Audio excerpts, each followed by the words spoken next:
Hello students, आज हम बात करेंगे यूपी टीजीटी की। उम्मीद है जल्दी ये एग्ज़ाम होगा। हम अक्टूबर के आसपास मानकर चलेंगे, पहले ही होने की ज़्यादा उम्मीद है। 2016 में जो एडवर्टीज़मेंट आया था उसका एग्ज़ाम 2019 में हुआ था, बाद में दूसरा पेपर 2021 में हुआ। एग्ज़ाम में क्वेश्चंस के पैटर्न में क्या अंतर आया, एनालिसिस करेंगे। किसी भी एग्ज़ाम के बारे में हमें पूरी जानकारी होनी चाहिए। सही प्लानिंग से अगर हम तैयारी करें तो एग्ज़ाम में कुछ क्वेश्चंस हम ज़्यादा करते हैं। आज के वीडियो में हम पूरा एनालिसिस करेंगे। टीजीटी में 4 राइटर्स हैं जिसमें सबसे इम्पॉर्टेंट विलियम शेक्सपियर हैं। 2019 में 21 क्वेश्चंस पूछे गए, जबकि 2021 के एग्ज़ाम में मात्र 14 क्वेश्चंस पूछे गए, जो अनप्रिडिक्टेबल था। इस बार उम्मीद करेंगे विलियम शेक्सपियर से ज़्यादा क्वेश्चंस पूछे जाएंगे। जॉन मिल्टन से भी 12 क्वेश्चंस कम पूछे गए, 2019 में 17, जबकि 2021 में मात्र 5 क्वेश्चंस पूछे गए। विलियम वर्ड्सवर्थ से भी 5 क्वेश्चंस कम पूछे गए 2021 में। जॉन गॉल्सवर्दी या अकेले ऐसे राइटर हैं जिनसे क्वेश्चंस ज़्यादा पूछे गए, 2019 में 7, जबकि 2021 में 10 क्वेश्चंस। कुल मिलाकर देखें तो 2019 के पेपर में इन राइटर से 56 क्वेश्चंस पूछे गए, जबकि 2021 में 35 क्वेश्चंस पूछे गए। इस तरह 2021 में 21 क्वेश्चंस कम पूछे गए। उम्मीद करेंगे इस बार एग्ज़ाम में दोबारा से क्वेश्चंस इन राइटर से ज़्यादा पूछे आएंगे। लिटरेरी टर्म 2021 में 23 क्वेश्चंस पूछे गए, जो अपने आप में बिल्कुल अलग था।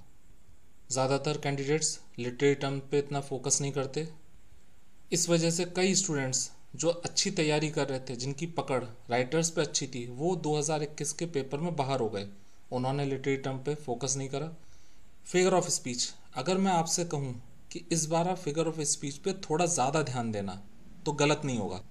अब तक फिगर ऑफ स्पीच से कम पूछा गया है। फिगर ऑफ स्पीच से क्वेश्चंस 2 तरीके से पूछे जा सकते हैं। एक तो लाइन, इसमें कौन सी फिगर ऑफ स्पीच है। दूसरा डेफिनीशन के ज़रिए।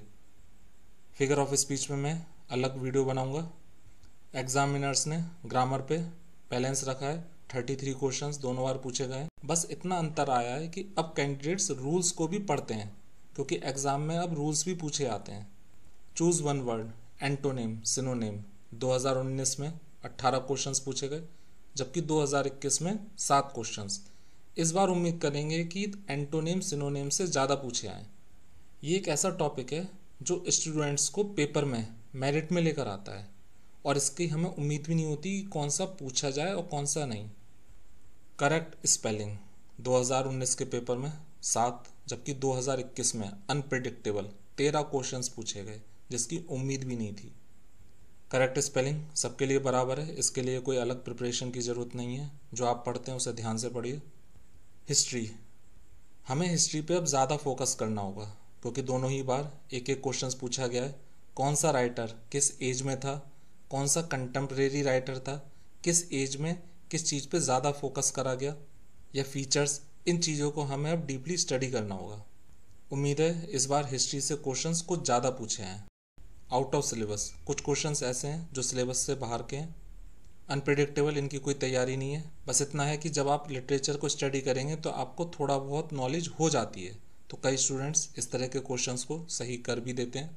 विच of the following poet, miscellaneous, जो हमारे पास 4 राइटर्स हैं, उनको मिला जुला कर क्वेश्चंस दिए गए हैं। अब तक कम पूछे गए हैं, लेकिन इस बार ज़्यादा पूछे जा सकते हैं।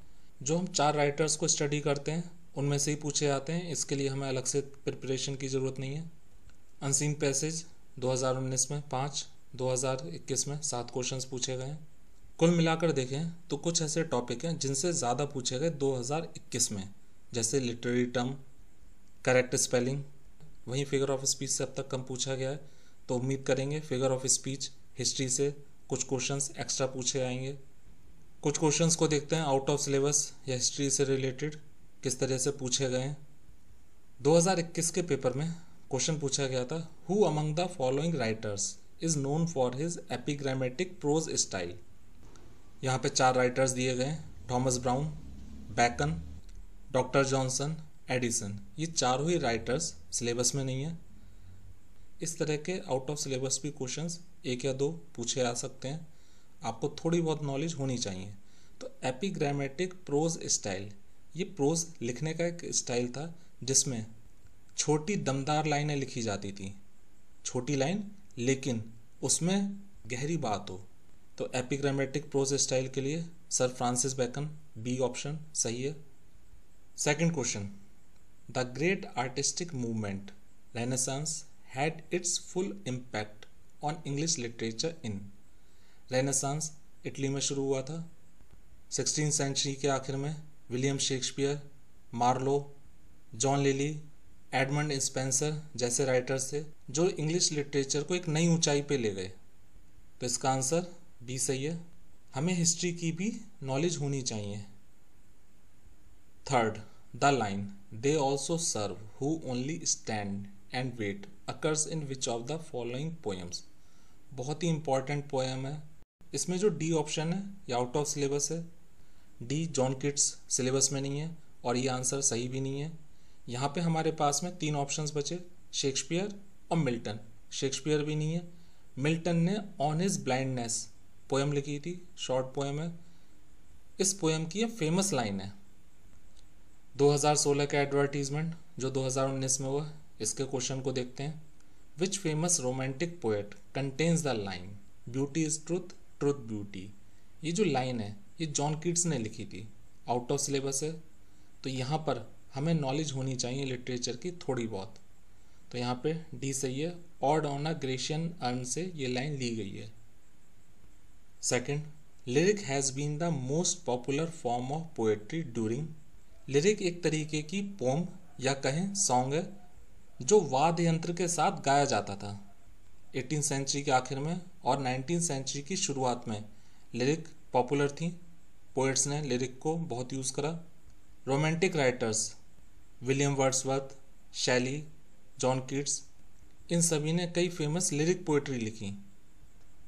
तो ये क्वेश्चन अगर देखा जाए तो हिस्ट्री से भी रिलेटेड है और टर्म से भी रिलेटेड है। Third, for whom did William Wordsworth speak in his famous line thy soul was like a star and dwelt apart. यहाँ पे जो पोएम है लंदन 1802, उसकी लाइन दी। ये किस पोएम की है या किस राइटर ने ये लाइन लिखी है, जैसा कि इस क्वेश्चन में पूछा गया है। तो अगर कोई क्वेश्चन है उसके ज़रिए हम इस तरह से स्टडी करें कि 2 या 3 क्वेश्चन अगर पूछे जाएं तो हमें दिक्कत ना हो। उम्मीद है आपको एक्स्ट्रा कुछ इस वीडियो से पता लगा होगा। आप यूपी टीजीटी की तैयारी रोज़ाना करिए, जितना समय आपको मिल रहा है आप रोज़ाना समय निकालिए। मिलते हैं अगले वीडियो में स्टूडेंट्स।